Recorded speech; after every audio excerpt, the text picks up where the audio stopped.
The hadith narrated by Jarir, recorded in Sahi Al-Bukhari as hadith number 121, stands as a crucial sermon delivered by the Prophet Muhammad, peace be upon him, during the farewell pilgrimage, known as Hajjat-al-Wida. In this poignant address, the Prophet commanded Jarir, and by extension, all those assembled, to maintain silence and attentiveness.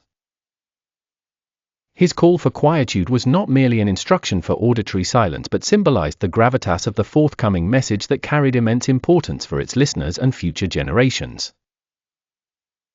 In his address, the Prophet strongly admonishes against the act of killing, invoking an unequivocal plea to his followers: "Do not become infidels, revert to disbelief after me by striking the necks, cutting the throats of one another, killing each other." This directive is laden with profound ethical and religious implications. It serves as a clarion call against violence and bloodshed, emphasizing the sanctity of life as a fundamental tenet of the Islamic faith. In a society where tribal feuds and conflicts were commonplace, this message resounded like a beacon for peace and unity. The Prophet's use of the phrase "do not revert to disbelief" equates the act of killing with a regression into ignorance and faithlessness. Within the Islamic tradition, murder is not only a transgression against another human being but a severe disobedience to God, tantamount to apostasy. This connection draws upon the concept that belief in God entails an inherent respect for His creation. By equating murder with unbelief, the Prophet reinforces the moral responsibility placed upon every Muslim to uphold peace and civil harmony. This hadith encapsulates a broader, timeless message that transcends its immediate historical context. It remains a recurring theme in discussions about Islamic jurisprudence and ethics, where the preservation of life and the maintenance of societal peace are of paramount importance.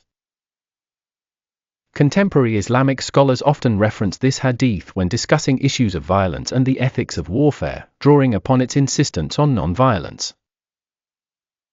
Furthermore, the Prophet's authoritative declaration during his farewell pilgrimage embeds this teaching within the foundational ethos of the Islamic community.